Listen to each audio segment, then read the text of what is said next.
Water clarity is pretty good from my vantage point. Just had a fish jump right there, so that's a great sign. We have 3 different colors. We have an orange, what looks like a pink to me, and what looks like a more of a reddish color. Based off the light we're working with right now and the muddy conditions, I want to pick a color that's going to be the most vibrant and the most eye-popping that I could find. This particular orange color right here is standing out to me the most. We want a color that's going to stick out not only in our overcast light, but also in the muddy water we're going to be fishing in. So this particular orange color is what I'm going to select. Now, a lot of anglers like fishing down here at the creek mouths because a lot of fish will stage up and then push up the stream from the main river when it's muddy.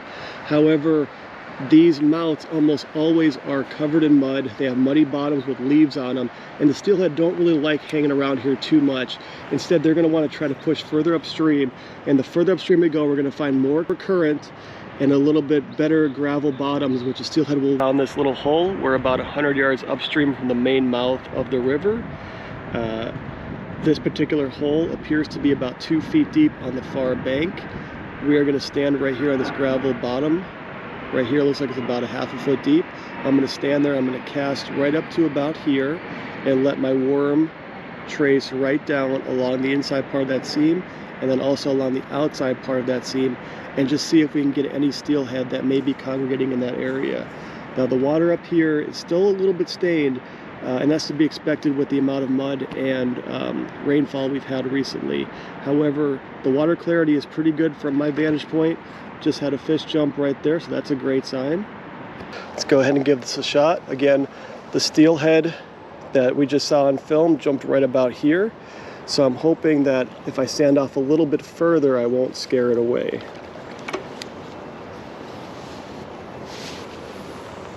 Go ahead and cast it right there. Looks like the depth is pretty good. The bobber, as you can tell, is standing upright.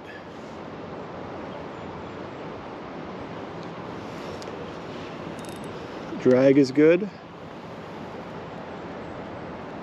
Okay, so that's the first pass. Let's try to go a little bit deeper this time.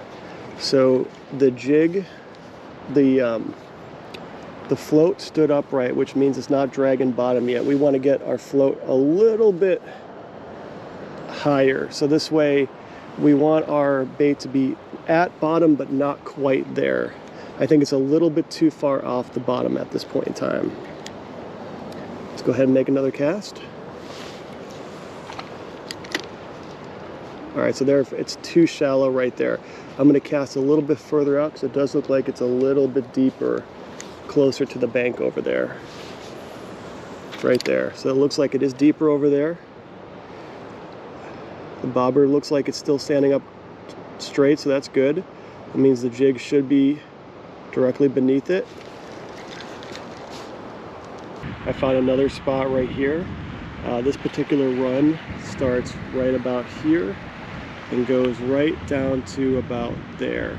Now what I would do on a day like this, again with it being as muddy as it is, I would fish on the inner seam right here along the edge of that faster current, and then I might even try, if you have the long enough rod, to get on the back side over there. So this hole right here is about 3 feet deep, has a nice gravel bottom, and it's going to be a really good spot to target steelhead when the conditions are like this in the main river. So again, we're up here in a creek about ½ a mile up from the main river. So I was walking upstream and I found this.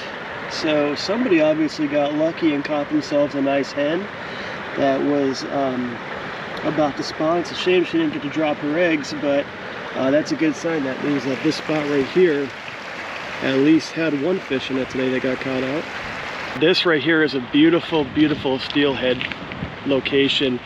Again, the water is a little bit darker than it normally would be. It's usually a little bit clearer up here and a little lower, but we've had a ton of rainfall. But this spot right here, from the bottom of the hole, which would be right about there, up even beyond where those 2 trees jut out into the river, into the creek, that's probably about at least 2.5, 3 feet deep. I guarantee you that there's at least one steelhead in there right now. It's just a matter of getting them to bite. But again, they're going to focus on the gravel bottom with a little bit deeper area, and the water up here much clearer than downstream. Upstream from where we just were, this is those two trees we just saw that stick out. Up here is going to be a little bit more difficult to fish because, as you can tell, the main current is real close to shore. It's only about 2 feet away from shore is where the actual main current is at. So you're actually going to want to try to fish on the other side of the current along that seam right there. The water up here looks to be a little bit dirtier than downstream, so you're going to have a tougher time fishing up here. But what I would do is I would present my bait right about there, let it float down along that seam until you get to right about that tree. If you hook a fish right there, you're going to have a real issue if that fish gets down beneath that tree to get it out. So you're going to want to hook it, if you can, right about here and hope that fish swims away from the tree and upstream. Because again, if it goes down below that tree, you're going to have a real situation on your hand to get it out. But up here, this is still a good spot. We have a gravel bottom. The water is clearer than downstream, but again, I think it is a little bit less clear here than it is on the bottom of this tree right here. So I would actually fish on the bottom of that tree first. This is the same hole, the very top of it. So we have the fast current coming in, a little bit of frothy situation going on right here. You may get some steelhead that line this little tailwater right here. That may be a good spot to drop your bait in right about here, right about there, and let it tail down. And you might get a bite right in here. I definitely would not put it in the faster current right there, because fish are not going to want to be in there. They may be looking at it, but they're not going to be in it. And then also on the other side, there's a little bit of slack water on the side. You may find a steelhead there. The water up here is a little bit clearer than down by that tree. And again, that tree is going to cause you a real hazard if you hook one by it. So you're better off fishing up here or down beneath the tree. A spot that a lot of anglers will overlook. So most of the time when we haven't gotten a ton of rain, this particular inlet, it's a tiny creek inlet into this bigger creek. It has almost no running water in it at all. However, because we have a higher water flow, one steelhead just jumped right out of here, or it just grabbed something at the surface. So normally there wouldn't be fish in here, but there's at least one steelhead in here that I just saw. So I was walking upstream along this main creek, and I looked over and I see a splash right about here. So again, even though normally this would be completely dry or very shallow, it's about 1.5 feet in there right now. I just saw another steelhead swim up into here. This is about 1.5 to 2 feet deep. It's a small little hole, but it's going to hold some fish. So when the water is muddy downstream, the further up you come, the more and more fish you're going to find. And the better pockets like this with the gravel bottom, nice, a little bit of color, and relatively shallow water with some good current, that's what you're going to want to target. The water here appears to be about 2 feet deep. It wraps around this tree. I would cast my bait right there, let the creek seam take it right along there, and then fish that whole area. We have a great gravel bottom here. The water is fast moving near the tree, and then it tapers out this way. I have probably about 2 feet of clarity, which I can see fairly well here.